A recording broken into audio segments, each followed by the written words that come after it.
اللہ تبارک و تعالیٰ قرآن پاک میں ارشاد فرماتا ہے وَمَن يُوقَ شُحَّ نَفْسِهِ فَأُولَئِكَ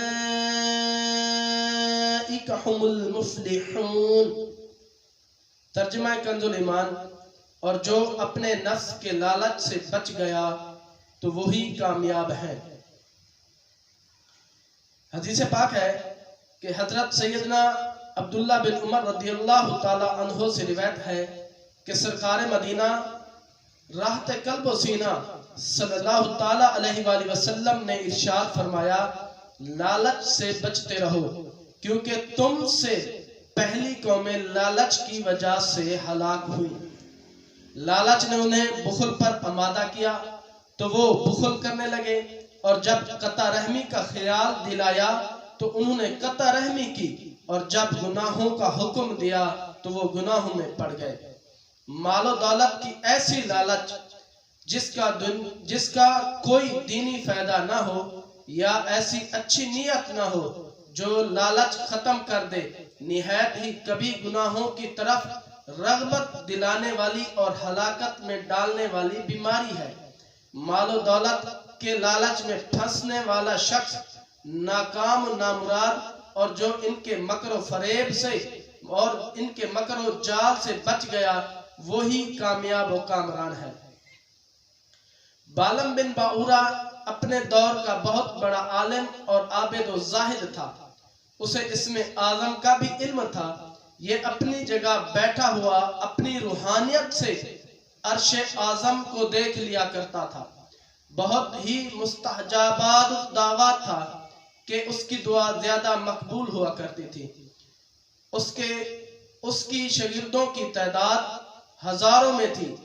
جب حضرت سیدنا موسیٰ علیہ السلام قوم جابرین سے جہاد کرنے کے لیے بنی اسرائیل کے لشکروں کو لے کر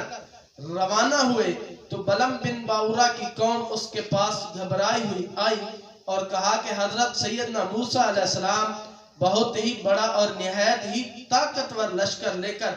حملہ آور ہونے والے ہیں، اور وہ یہ چاہتے ہیں کہ ہم لوگوں کو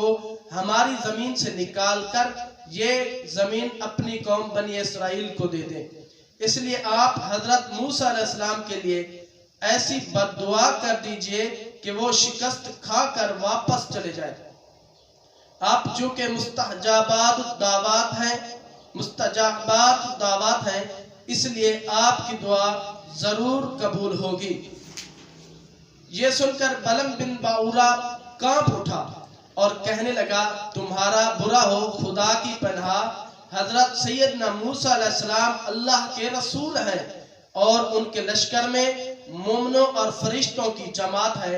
ان کے خلاف بھلا میں کس طرح بد دعا کر سکتا ہوں؟ لیکن اس کی قوم نے رو رو کر گر گرا کر اس طرح اصرار کیا کہ اس نے یہ کہہ دیا کہ چلو استخارہ کر لینے کے بعد اگر مجھے اجازت ملی تو بد دعا کروں گا، مگر استخارے کے بعد اس کو بد دعا کی اجازت نہ ملی تو اس نے صاف صاف جواب دے دیا کہ اگر میں بد دعا کروں گا تو میری دنیا اور آخرت دونوں برباد ہو جائے گی۔ اس کی قوم نے جب یہ دیکھا کہ کسی طرح بھی یہ راضی نہیں ہو رہا تو انہوں نے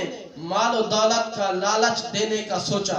چنانچہ انہوں نے بہت سے قیمتی ہدیہ اور طوائف اور دیگر مال و دولت اس کی خدمت میں پیش کر کے سیدنا موسیٰ علیہ السلام کے خلاف بد دعا کرنے پر بے پناہ اصرار کیا، یہاں تک کہ بلم بن باورا پر حرص اور لالچ کا بھوت سوار ہو گیا اور وہ مال کے جال میں پھنس گیا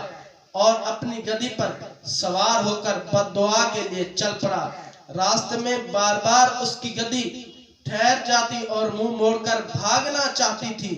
مگر یہ اس کو مار مار کر آگے بڑھاتا رہا، یہاں تک کہ اللہ تعالیٰ نے گدی کو زبان بولنے کی طاقت عطا فرمائی اور اس نے کہا کہ افسوس اے بالم بن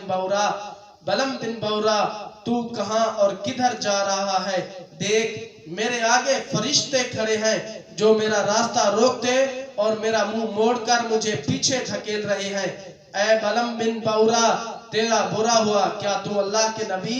اور مومنوں کی جماعت پر بد دعا کرے گا؟